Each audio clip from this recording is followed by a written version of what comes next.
Aujourd'hui, le Grenier Jeanne-Teny a le plaisir de recevoir Domi Bergougnou pour La Craquelure et à tout ce qui la sert, paru en 2021 et 2022, respectivement chez Almanach et Le Coudrier.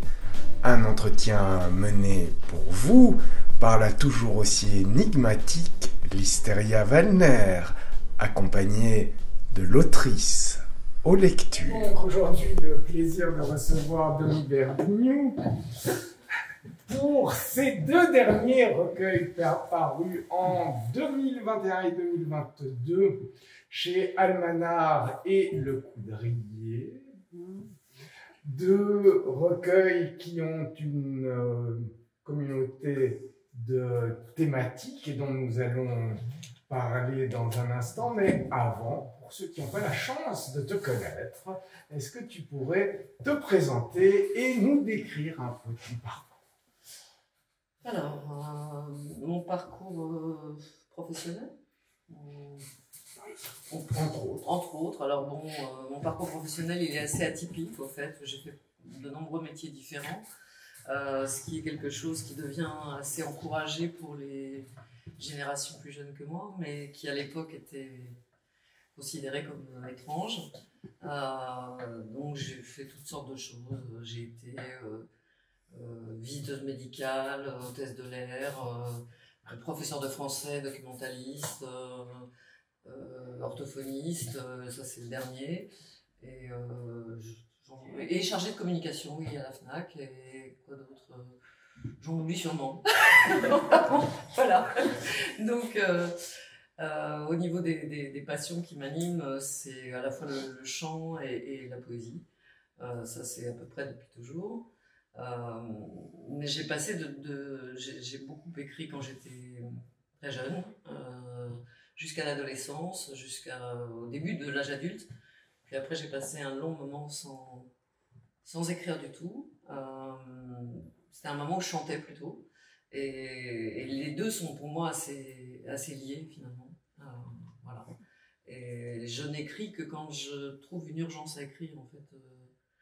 Je n'écris pas de façon systématique si je ne sens pas qu'il y a vraiment quelque chose d'important à délivrer comme message. Voilà. Et pourquoi est-ce que tu as fait élection de ce registre de la poésie? Peut-être d'abord, pour toi, c'est quoi la poésie et quel type de poésie affectionnes-tu? Alors moi, je dirais que la poésie, je suis tombée dedans quand j'étais petite. J'ai été complètement monomaniaque de poésie depuis toujours. Je suis donc en France. J'étais dans une ville de banlieue parisienne et je fréquentais la bibliothèque municipale et j'avais lu, je crois vers 15 ans, j'avais absolument dévoré tout le rayon poésie de la bibliothèque. Il n'avait plus rien à me proposer. J'avais lu donc les poètes, tous les poètes francophones bien sûr, puis après toutes les traductions des poètes étrangers, les poètes classiques, les poètes contemporains. J'avais plus rien à mettre sous la dent. J'avais trouvé une phrase d'un poète belge que je trouvais qui me faisait penser à ça. J'avais lu: la vérité ne se mange pas, la musique non plus, mais je dis moi que la poésie se mange, c'est Norge. Et moi je dis aussi que la poésie se mange, c'est quelque chose de tout à fait organique et quelque chose qui me traverse. En fait c'est une expression, c'est la seule expression pour l'instant en tout cas que j'ai en dehors du chant, c'est celle de la poésie. C'est-à-dire, j'ai pas écrit de textes en prose ou de romans, de nouvelles. Si j'ai envie de dire quelque chose, ça se traduit par un poème. Et je voulais juste vous lire quelque chose qui est justement dans le... C'est un petit clin d'œil en fait dans le livre à tout ce qui est ça, qui est paru aux éditions Le Coudrier, donc qui est une édition belge. J'y ai inséré un poème qui est le suivant. Je suis à la cognée, un monde qu'on abat, un oiseau débranché du tronc qui l'abrita. J'ai tant de rêves en poche que mes yeux se font lourds. Et ça, c'est un poème que j'ai écrit quand j'avais à peu près 18 ans et que j'ai glissé. Donc un poème de jeune autrice. Donc voilà. Et bah, sinon, par rapport à ta question sur qu'est-ce que c'est que la poésie pour moi, bah, c'est une façon d'être au monde en fait. C'est une façon de vivre, c'est le fait d'avoir toujours eu envie de préserver finalement un émerveillement proche de l'enfance vis-à-vis de tout ce qui m'entoure, de tout ce qui peut être quotidien, de la nature, de la beauté des choses, mais aussi de ce qui nous traverse quand ça devient plus pénible. Enfin, voilà, et il y a cette double dimension en fait de chant, un peu comme justement les troubadours, et cette dimension aussi de travail. Moi j'ai l'impression d'être plutôt une artisane, quoi. C'est une matière pour moi, les mots, c'est quelque chose que je malaxe, que j'assemble, oui, il y a à la fois il y a une recherche de sens qui est très importante, mais il y a aussi toute cette recherche de la matière, vraiment, c'est ça. Et justement, à ce sujet-là, tu qualifierais comment, toi, ta poésie? Alors, qualifier la poésie, c'est un peu compliqué. Je pourrais dire... bah, en fait, je reviens aussi sur la question que tu m'as posée précédemment, à laquelle je n'ai pas encore répondu, qui était quel type de poésie j'affectionne. En fait, bah justement, c'est très éclectique puisque j'ai lu beaucoup de choses. Et dans les influences que je peux avoir, bah, en fait, il y a aussi bien des... j'ai essayé de réfléchir avant de venir à tout. Il y a aussi bien des poètes très classiques comme, je sais pas, François Villon ou Louise Abbé. Il y a des poètes aussi romantiques comme Hugo, Baudelaire, ou des choses comme ça, Verlaine, Rimbaud évidemment. J'aime à la fois le côté lyrique et j'aime aussi le travail sur la langue, donc il y a des noms qui vont un peu dans tous les sens, on va dire aussi. Hein. Dans les poètes plus récents, il y a Saint John Perse, bien sûr. Il y a des noms qui sont peut-être un peu moins... par exemple, Alain Born et Luc Bérimont, c'est des gens qui m'ont marqué et qui ne sont pas souvent cités. Sinon, il y a, j'avais noté Senghor, évidemment, Nimrod. Il y a un auteur belge que j'ai découvert récemment, Bernard Lambertski, que j'aime beaucoup. J'ai découvert aussi récemment une autrice belge qui s'appelle Wouters, mais j'ai oublié le prénom. Que m'a fait découvrir Diane Wouters. Oui. Ouais. En fait, c'est Florence Noël que je connais, qui m'a fait découvrir ces deux auteurs-là. Et voilà, Adonis, enfin bon, il y en a beaucoup. Donc ça va, Garcia Lorca, Pessoa, Alberto, multiples influences. Enfin, je me suis nourrie de beaucoup de choses, donc voilà. Et je suis un petit peu en fait entre deux pôles, c'est-à-dire à la fois une propension au lyrisme, donc avec une envie de beaucoup d'images, et en même temps une tension parce que je recherche aussi le fait de ramasser les choses, et donc puisque j'aime même aussi faire un peu de haïku, enfin donc il y a cette tension là qui existe en permanence, qui est j'ai envie d'en dire beaucoup et il faut que je rende les choses plus compactes. Donc alors je voulais lire quelque chose qui pouvait un peu illustrer ça, justement dans le... Je donne un petit peu, c'est plus facile pour moi que de qualifier mon écriture. Il y a un texte qui est dans la craquelure. À coups de rature, évider la parole, aller vers le nu, creuser, toucher la coque du silence et se taire. Et un autre poème qui parle aussi un petit peu d'une autre façon du projet poétique, c'est extrait de Dans la tombe du jour, qui est un recueil un peu plus ancien, paru aux éditions Alcyone, et qui dit le verbe est dans les failles, dans la chute de l'ange, dans la chair du silence, dans un nœud d'insomnie. Je suis l'œil et l'oreille, le cœur blessé des mots. Je suis chant à tue-tête en marge de la nuit. J'écris pour inverser le mouvement des arbres, la source des rivières, le cours impair du temps. J'écris pour habiter le mystère de l'eau, de la graine et du fruit, pour l'espoir de renaître au couchant de la vie.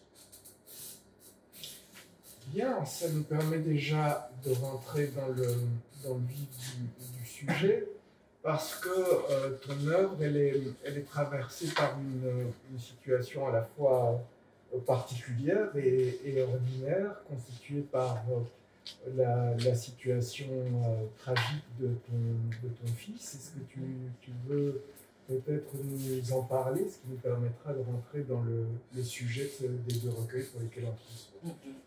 Alors en fait, les deux recueils en tout cas qui sont présents là, ce sont des recueils qui effectivement expriment à la fois ma souffrance en tant que mère et sa souffrance à lui. Il se trouve que c'est un jeune homme très intelligent, très sensible, très brillant, qui a de nombreux talents artistiques. Qui a été un peu arrêté en plein vol par une maladie psychique grave. Il a été diagnostiqué schizoaffectif, c'est-à-dire un mélange de schizophrénie et de bipolarité. Donc il n'a jamais fait d'études, il n'a jamais eu de travail, il n'a jamais eu de compagne, il n'a jamais eu d'amis. Et il se trouve que je l'ai accompagné au quotidien depuis une quinzaine d'années. Il a 30 ans aujourd'hui, donc ça un long parcours.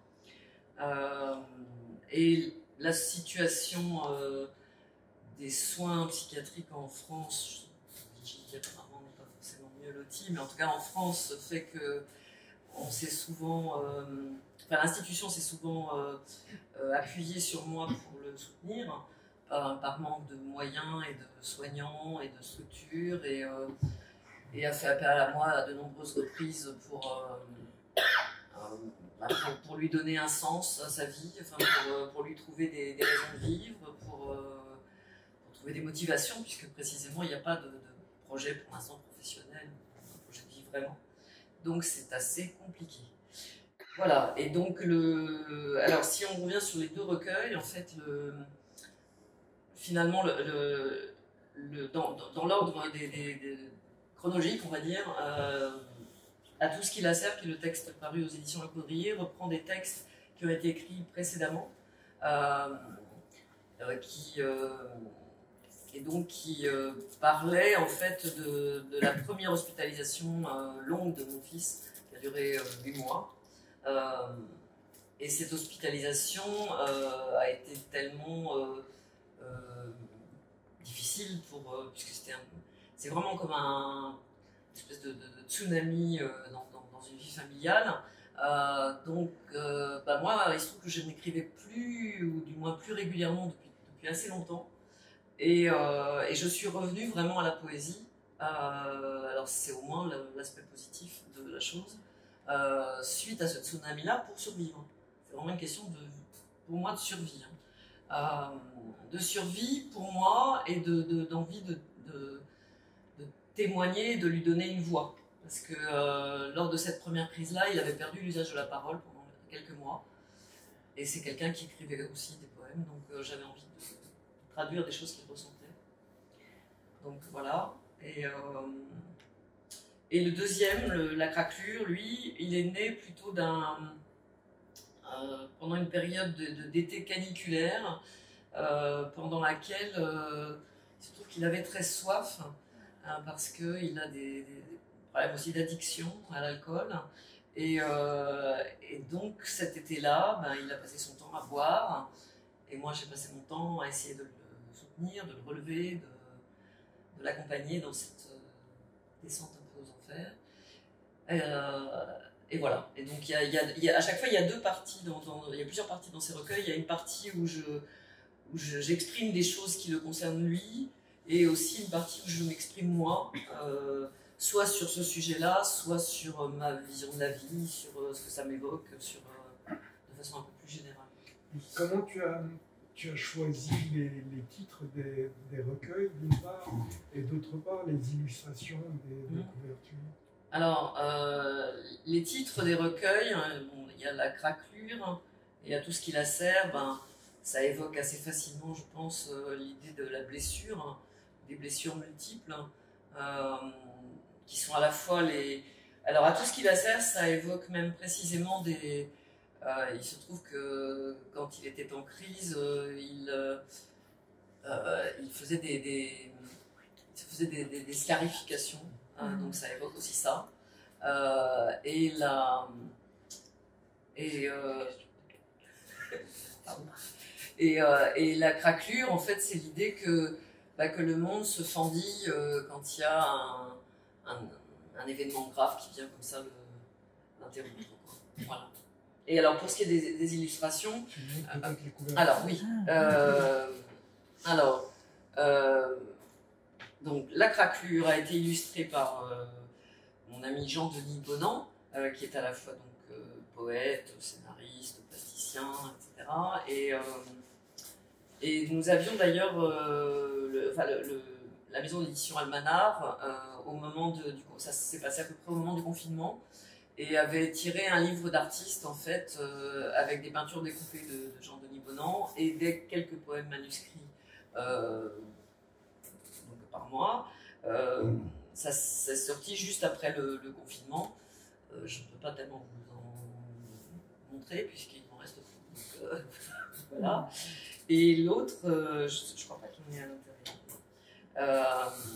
Mais par exemple, c'est une autre couverture de Jean-Denis Bonan et qui faisait partie des peintures découpées créées au moment de la craquelure. Et pour le deuxième recueil, qui est celui de À tout ce qui la sert, j'avais demandé à un autre ami qui s'appelle Renaud Aliran, et qui avait toute une thématique autour des oiseaux. Donc ça me paraissait assez cohérent avec le titre, quoi. Et donc il y a plusieurs, là pour le coup, il y a plusieurs illustrations en fonction des différentes parties du livre, comme celle-ci par exemple. Donc il y en a. Alors, c'est des recueils, comme tu as dit, qui ont des parties différentes, des parties où tu prends la parole, des parties où tu donnes la parole. Je voulais te demander à ce sujet-là, comment est-ce que la parole de l'autre, de cet autre très particulier qui est le malade mental, d'une part, comment est-ce que tu ressens qu'elle se mêle à ta propre parole? Comment est-ce que tu peux la prendre en compte? Et d'autre part, comment est-ce que tu trouves que cette parole très particulière des malades est prise en compte par la société? Alors, je dirais que c'est un peu ce que j'ai dit déjà tout à l'heure, que j'ai cherché à lui prêter ma voix, donc suite à la catatonie dont qu'il avait subi lors de sa première crise. Donc, mon projet, c'était en fait d'arriver ce type d'épreuve d'un malade atteint de troubles psychiatriques, c'est de l'ordre presque de l'innommable et de l'indicible, hein, et c'est extrêmement compliqué de mettre des mots là-dessus. Et j'ai eu envie de m'atteler à ça, justement parce que c'est quelque chose dont on ne parle pas, c'est quelque chose qui est souvent tu, c'est quelque chose qui est tabou, et c'est presque quelque chose de militant de ma part, en fait, de prendre la parole pour parler de ça et pour faire entendre leur voix, quoi. Parce qu'ils sont plutôt reclus et inaudibles quand ils ne sont pas enfermés. Il se trouve que j'ai fait lire à Tristan tous les poèmes de ces deux recueils avant de les proposer à un quelconque éditeur parce que ça me paraissait, puisque je parle énormément de lui et dans des circonstances tragiques justement, ça me paraissait essentiel d'avoir son aval pour pouvoir les publier et savoir si ça le dérangeait ou non. Et au contraire, à chaque fois il m'a exprimé à la fois sa fierté en fait, sa fierté d'être présent à l'intérieur de ses poèmes. Et d'ailleurs, je peux vous lire un texte que lui a écrit quand il avait 7 ans, enfin, qui m'a dicté, parce qu'il ne savait pas encore bien écrire, mais qui m'a dicté vraiment en me disant ah, tu vas à la ligne, etc. Et c'est un texte qu'il avait lu à la Maison Perchée, qui est un espace dédié aux malades psychiques à Paris, qui a ouvert il n'y a pas très longtemps, pour la journée mondiale de la schizophrénie. Il avait lu ça. Ça s'appelle le rouleau bleu. Je déroule un bandeau de papier bleu. Des milliers de papiers s'envolent. J'écris sur la salive blanche de la mer. Le sable, je marche sur un grand papier jaune. Le papier est différent. Avec mon bateau, j'essaye de plier les 2 papiers ensemble. Les nuages sont tristes. Le soleil s'endort contre les étoiles. Dans mon cœur, je vois ces choses s'illuminer. Dans la nuit, je suis tombée sur le grand papier jaune. Je me couche. J'ai mal. Mon pansement, c'est le ciel bleu. Or, voilà. Donc, on entend assez bien qu'il avait un certain talent, je pense. Sauf que là aussi, ça a été fauché en plein vol parce que il a voulu montrer ce poème. Bon, évidemment, il m'a dicté, donc je l'ai entendu. Et ayant une certaine sensibilité pour la poésie, je me suis dit c'est plutôt pas mal pour un enfant de 7 ans. Et donc je l'avais tapé et il a voulu le montrer à son institutrice. À l'époque, j'étais professeur de français et elle l'a envoyé promener en lui disant écoute, je sais bien que ta mère est professeure de français, donc c'est pas la peine d'aller me montrer les poèmes qui ont été écrits par ta mère. Donc il a cessé d'écrire définitivement, quasiment, suite à ça, parce que ça a été d'une grande violence. Voilà. Mais donc je pense que même s'il a cessé d'écrire, il a repris un petit peu les dernières années, mais il a cessé d'écrire pendant très longtemps, mais du coup il a cette sensibilité-là à tout ce qui est artistique et à la poésie aussi, et c'est aussi sans doute pour cela qu'il était content de voir mis en mots les souffrances qu'il n'arrivait pas forcément à articuler lui-même quand il était concerné. Et d'une manière générale, on vient d'avoir un premier aperçu de ce que peut être l'accueil de la société à la parole de ces êtres particuliers. Oui. Mais d'une manière générale, toi, qu'est-ce que tu as pu observer dans la prise en compte de sa parole, soit par la société en général, soit par des sociétés très particulières, et plus particulièrement, évidemment, par l'institution médicale? Oui. De toute façon, à partir du moment où la personne est hospitalisée, sa parole ne compte plus. Donc c'est aussi pour ça que je voulais lui en donner une parole. C'est que tout ce qui... C'est un peu tout ce qui est dit peut être retenu contre vous. C'est-à-dire qu'en fait, une fois qu'on est hospitalisé et qu'on est déclaré fou, on n'a plus le droit... Si on est triste, on est forcément mélancolique et très dépressif. Si on est joyeux, on est forcément maniaque et en pleine crise. Enfin, de toute façon, tout est dénaturé, quoi. Donc la parole elle-même, je peux raconter juste une petite anecdote à ce sujet qui en dit long. Là, il se trouve que actuellement, je ne peux pas trop dire ce qu'il pense des choses, puisque je n'ai plus de contact avec lui depuis un transfert qui a eu lieu il y a 8 mois dans une structure fermée à 800 km de Paris, qui est réservée aux malades difficiles, c'est-à-dire ceux dont on ne sait pas quoi faire en gros. Et depuis, il ne me parle plus. Et juste avant de partir, en fait, quand la psychiatre m'a fait rentrer dans le bureau pour m'expliquer que c'était une bonne nouvelle, qu'on allait l'envoyer là-bas, qu'il allait être soigné, que ça allait être formidable, que ça allait être les Bahamas, un séjour magnifique, avec plein de moyens, des activités, des soignants pour former, comme on n'en fait plus. Enfin. Et donc, moi je me suis d'abord écoulée en sanglots quand même, là j'ai pas pu me retenir, parce que je savais de quelle structure on parlait, donc ça a été un choc. Tristan, on l'a fait rentrer à ce moment-là parce qu'il m'entendait pleurer, donc il était un peu inquiet. Et elle l'a fait asseoir, et il s'est tu, elle lui a réexpliqué le projet, et puis il a gardé un long et bon silence, et puis à un moment il a dit, bon alors si je comprends bien, vous n'arrivez pas à me soigner, et donc vous m'envoyez dans le trou du cul du monde, voilà. Et c'était exactement ça. Donc il avait bien résumé. Donc voilà sa parole. Très lucide. Donc voilà. Donc j'ai pas grand chose à dire d'autre. Un lieu comme celui de la Maison Perchée, par contre, ça c'est un endroit où il y a d'autres, ce qu'on appelle maintenant les pères aidants en France, je sais pas si c'est le même mot ici, c'est-à-dire des gens qui sont eux-mêmes concernés par la maladie et qui viennent en aide à d'autres malades. Et là c'est quelque chose qui fonctionne bien. Et des lieux comme ça commencent à s'ouvrir, mais pas assez bien sûr.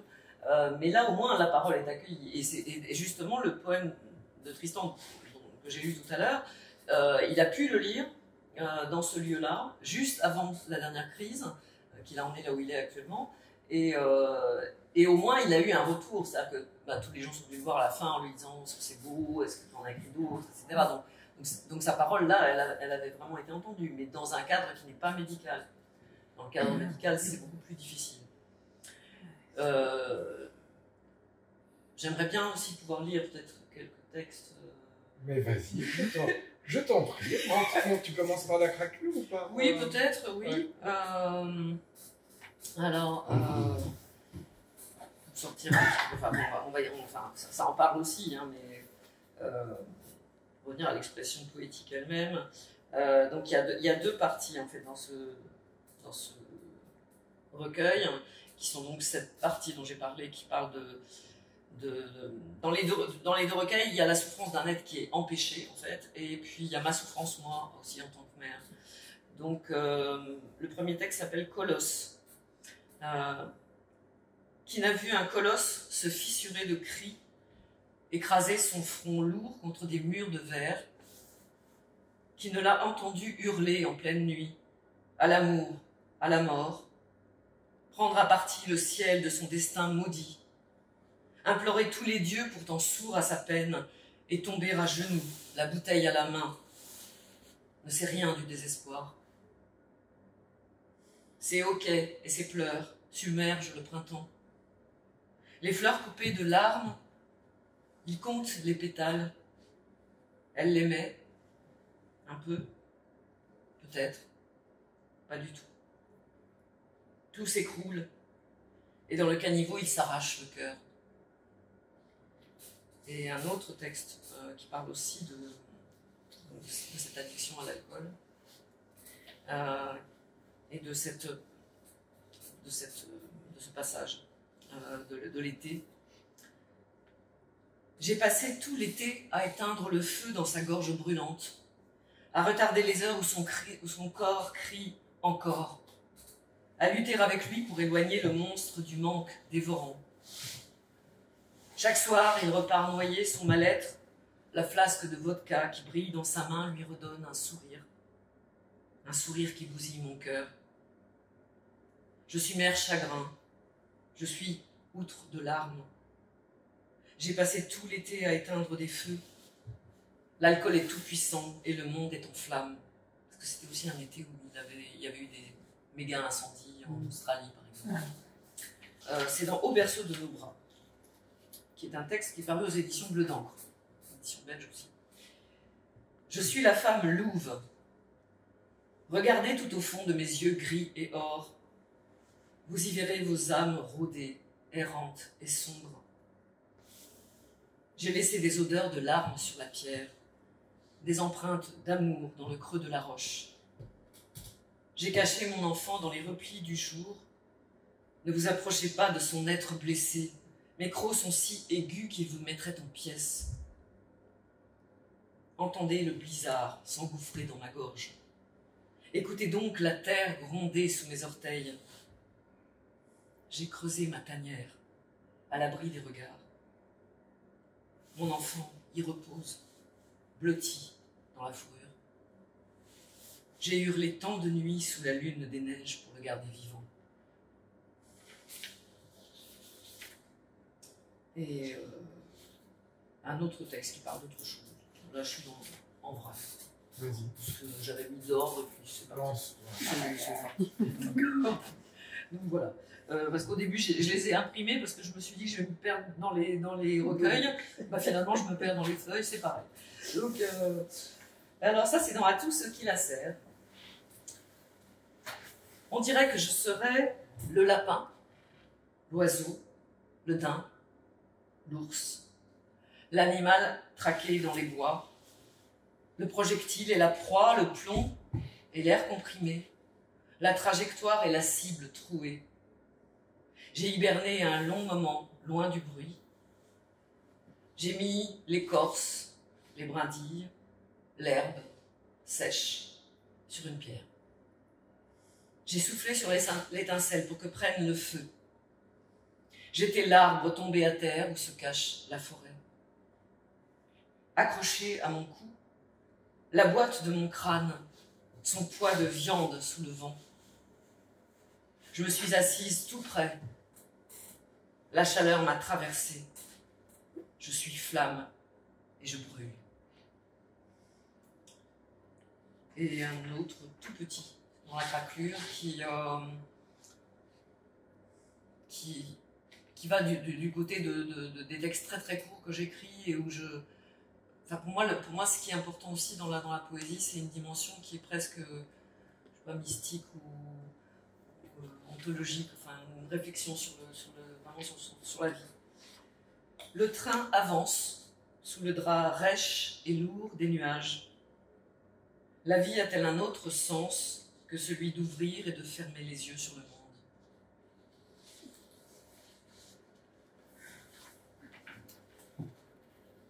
Puis, dans la craquelure toujours, dans la deuxième partie, celle qui avait fait l'objet d'un livre d'artiste, pour ne pas se briser en se jetant d'en haut, il faut apprendre à voler sur les mots.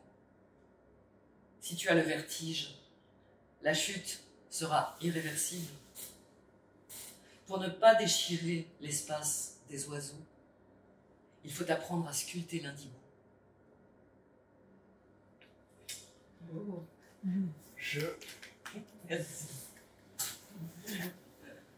voulais savoir, est-ce qu'il y a un... Quand j'ai commencé à écrire de la poésie et qu'on me demandait, plus particulièrement la psy que je voyais à ce moment-là, on me demandait c'est quoi? C'est une maladie. Je sais pas, ça sort et ça doit sortir. Est-ce que c'est de cet ordre-là ou est-ce qu'il y a pour toi un enjeu spécifique de la mise en poésie d'une parole qui est une parole éminemment tragique comme on vient de l'entendre? Ah bah oui, c'est ce que je disais tout à l'heure. Il y a un vrai enjeu qui est un enjeu à la fois vital, un enjeu de j'allais dire de mettre au monde, comme j'ai mis au monde mon fils, mettre au monde sa parole et sa vie. Parce que précisément, de vie, il n'en a pas tellement. Donc, c'est aussi une façon de faire exister quelque chose qui est venu nous briser l'un et l'autre, en fait. Et de faire exister d'une façon positive, quand même, parce que c'est parce que pour moi, la poésie, c'est quelque chose de beau, quoi, et essayer de trouver de la lumière dans les ténèbres, c'est toujours quelque chose de favorable. Enfin, voilà, c'est toute une démarche, hein, mais je ne suis pas la première à l'avoir faite, hein, donc je n'ai rien inventé, mais ça me paraît essentiel, quoi. Et pourtant, je me souviens d'un de tes textes où tu dois dire quelque chose à peu près comme ceci. Transformer la boue, je ne sais plus si c'est en poésie ou en or. Oui. Mais pourquoi rien ne change ou rien Oui, c'est vrai. C'est qui a l'air d'être un constat. Oui, bien sûr. Bah, c'est-à-dire que il y a le pourquoi rien ne change. Ça parlait précisément de mon fils. Parce que moi, j'essaye de transformer cette boue en lumière. Voilà, j'essaye de prendre cette matière à bras le corps et d'en faire quelque chose qui puisse être beau, mais c'est pas pour autant que j'arrive à le soigner. Je suis pas soignante, donc pourquoi rien ne change? Parce qu'il est malade et parce que la psychiatrie n'arrive pas à vraiment améliorer son état. Donc, et est-ce que la poésie arrive à améliorer le tien? Ah oui, ah oui, oui, la poésie et le chant, les deux. Ça c'est à part. Enfin, la poésie, le chant, l'art, la lecture, voilà. Mais en tout cas, comme expression, il y a ces deux expressions-là qui, bien sûr. Je crois que tout le monde a pu le voir, et je peux en témoigner. On a dîné, c'est pas un secret. On a dîné hier soir ensemble. Dans le restaurant, on n'entendait que ces éclats d'arrière. Donc, malgré cette tragédie, tu restes une femme qui est plutôt solaire, plutôt lumineuse. Et il y a une couleur qui t'est particulièrement chère, c'est le bleu. Oui, ça, on s'en est un peu rendu compte. Bon, je me suis dit, oui, soyons raccords. J'ai également choisi le fond. Oui, alors en fait, j'ai vraiment heureusement pour moi et peut-être aussi pour mon fils, j'ai une force vitale très grande qui fait que je m'émerveille encore toujours de ce qu'il y a de beau, malgré tout, de ce que je trouve encore beau. Et ça existe toujours. J'espère bien que ça existera jusqu'à mon dernier souffle. Donc voilà, déjà ça c'est posé. Et qui fait qu'effectivement, je me suis toujours beaucoup marrée aussi. Donc par exemple, j'ai le souvenir j'étais en maternelle, j'étais dans la cour et je devais penser à quelque chose qui m'amusait et je trouvais que la vie était belle, quoi. Donc je souriais parce que c'était plutôt un mode d'expression naturel, on va dire. C'est pas quelque chose que je me force à faire, quoi. Et alors, mais ça m'a pas dissuadée. Hein. Il y a une maîtresse qui est arrivée et qui m'a dit mais pourquoi vous riez comme ça? J'ai dit, donc j'ai été mise au coin pendant toute une après-midi dans la classe supérieure pour me dissuader de rigoler. Mais ça n'a, contrairement à mon fils où on a un peu fait la même chose pour ses poèmes, moi ça n'a pas fonctionné. C'est-à-dire que je continue à rigoler toujours aussi fort et en gros c'est fuck. Voilà. Donc, et j'ai un poème qui me paraît illustré parce que en fait les premières fois que j'ai remis, je me souviens, je fréquente un festival de poésie en Normandie tous les ans, un festival oulipien qui s'appelle Pirou. Et il se trouve que dans ce festival, il y a donc certains animateurs qui sont des oulipiens vraiment reconnus, dont l'un qui anime certains ateliers d'écriture et qui me connaissait et qui m'avait toujours vu donc plutôt souriante et à qui j'ai offert, parce que c'est quelqu'un que j'aimais bien, j'ai offert mon recueil qui venait de sortir, mais sans le prévenir. Enfin, pour moi c'était un cadeau, quoi, c'était un don. Donc, et le lendemain, enfin, quand il est revenu vers moi, il me dit ah, je ne m'attendais pas du tout à ça.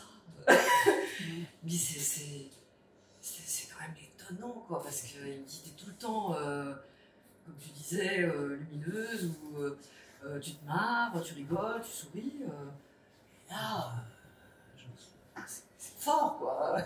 Donc il l'avait apprécié, mais il ne s'attendait pas au ton qui était développé dans le recueil, quoi. Donc après, je me suis dit, maintenant, il faut que je prévienne les gens, peut-être.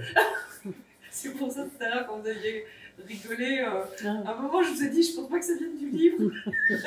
C'est rarement un effet produit, quoi. Et donc, j'ai écrit quelque chose qui, dont on m'a rapporté que ça faisait penser à ça, justement. Je crois que c'est dans la craquelure aussi. Ça s'appelle Oriflamme. Chaque matin, elle porte l'oriflamme inouïe d'un sourire royal au-dessus de son destin défait. Chaque matin, elle écarte la marche aveugle du temps, les reflets qui happent, et le son cassant des mots de verre quand ils retombent de ses mains. Une aube d'opale dérive dans son regard, où balance une immense souffrance. Au loin, la ville, comme un amas de cris noués, affleure aux fenêtres lasses. Et alors pour ce qui est du bleu, oui, c'est le bleu, c'est presque une tradition familiale.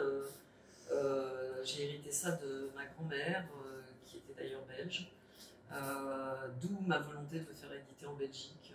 C'était un hommage à ma grand-mère. Et puis qui avait les yeux bleus, et ma mère qui avait les yeux bleus, et moi qui ai été habillée en bleu depuis toute petite, donc ça conditionne à un moment. J'en suis un témoin vivant. Voilà. Mais il y a plusieurs dimensions dans le bleu, en fait. Il y a le bleu un peu céleste, ou le bleu sans nuage d'un ciel méditerranéen, et puis il y a le bleu plutôt du blues aussi. Et tu chantes. Et je chante. Tu veux nous chanter quelque chose? Oui. Oui. A cappella. A cappella. Allez. On est fou. Allez, on est fou. Je vais... Bon, normalement, je connais les paroles, mais enfin, bon, au cas où je me perde, je vais les mettre là quand même.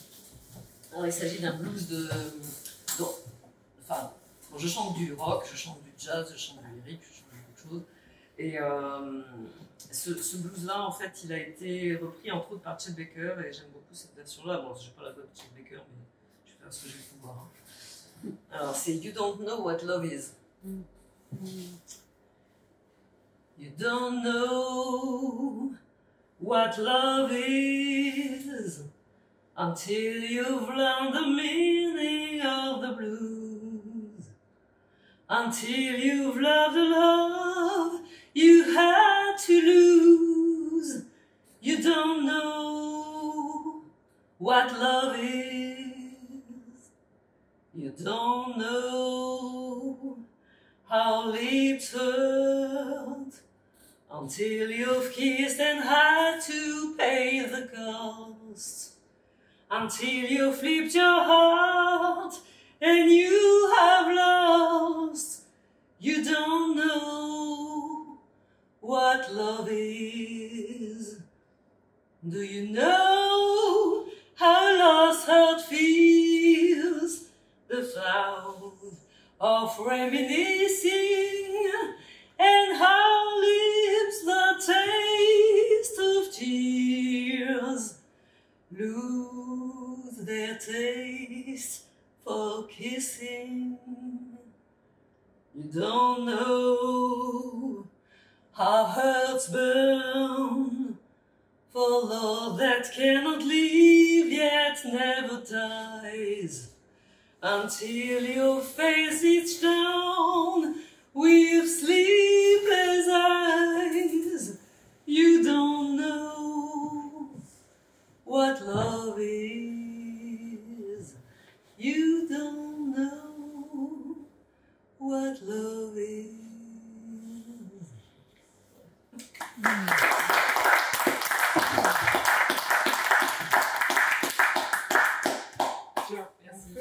Je réalisais en t'écoutant que j'étais toujours entendu chanter dans des langues autres que français, oui. Espagnol ou anglais. Ou portugaise. Ou portugais. Oui, mais espagnol aussi.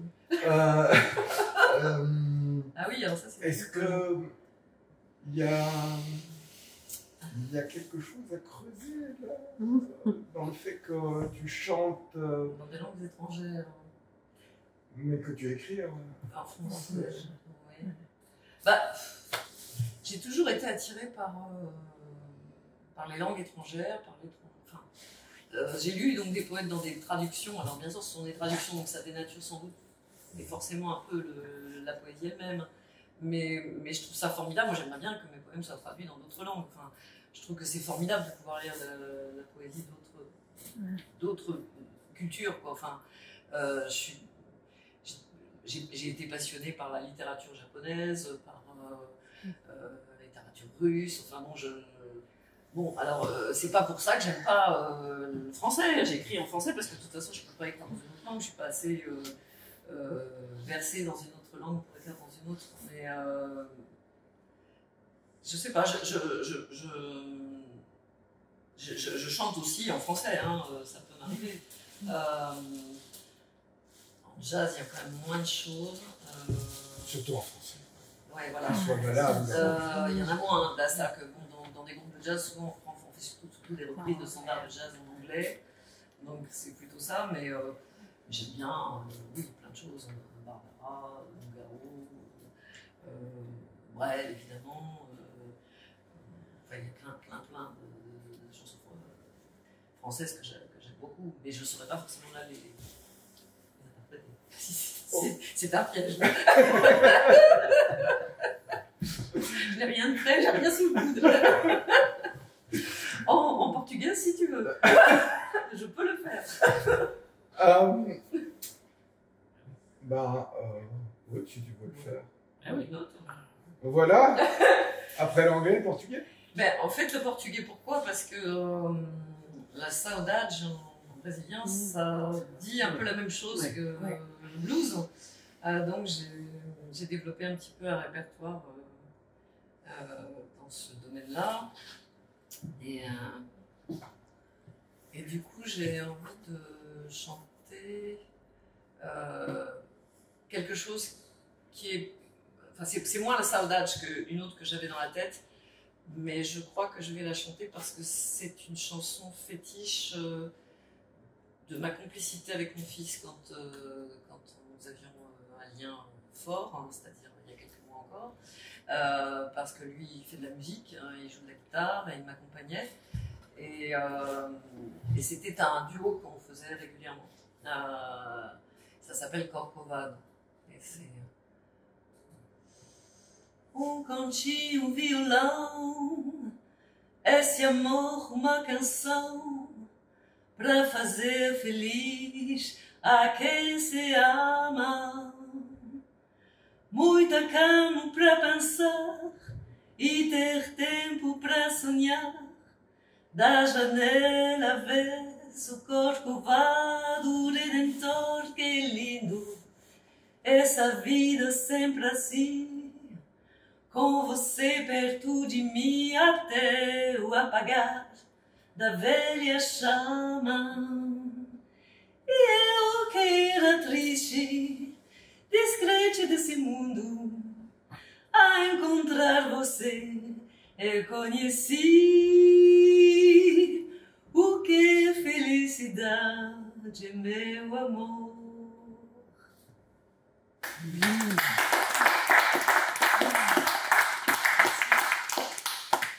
Alors, on arrive tout doucement au terme de cet entretien. Je voudrais savoir quels sont tes projets, en fait, particulièrement dans toute politique. J'ai entendu un lapsus sonore m'a fait entendre politique. Et là, matière politique, rien. Absolument rien de prévu. Je le dis tout net.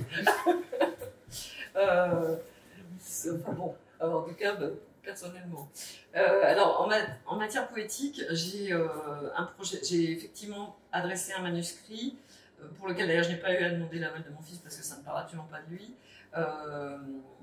Je l'ai adressé à Almanar, qui est donc l'éditeur de la Craquelure, qui va s'appeler Amande et qui devrait paraître pour le prochain marché de la poésie, qui s'appelle Amande, et qui regroupe des textes sur l'amour, le désamour, le désir, le non-désir, enfin, ça tourne autour de ça. Plus question de désir charnel, donc c'est pas l'amour maternel, on va dire. dont il s'agit. Je crois qu'on... On avait compris. Dis-moi... Ah, il y a un autre. Il y a un autre. Oui, il y a un autre. Il y a un autre projet. Nous sommes actuellement, avec Jean-Denis Bonan, en train d'écrire ensemble un recueil qui serait une sorte de dialogue poétique, parce que nous nous apprécions en tant qu'amis et nous nous apprécions aussi en tant que poète. Et donc, je crois que tu as toi-même recensé son... J'apprécie, c'est un auteur que j'apprécie. Voilà, ça tombe bien. Voilà. Bon, Donc, on n'a parfait. pas de titre pour l'instant, on est en train de le faire. Voilà, Ok. Un dernier mot, un dernier texte? La femme connaît par cœur l'ancienne oubliée des amours liturgiques, l'unisson des corps désirants, le langage des caresses, les regards en ogive tournés vers la clarté. Elle sait le jaillissement des fontaines, le secret des mots dans sa bouche étonnée. Elle sait accueillir le miracle toujours renouvelé. Chaque jour, elle rend grâce à la vie têtue et fragile qui bat sous la peau. Eh bien...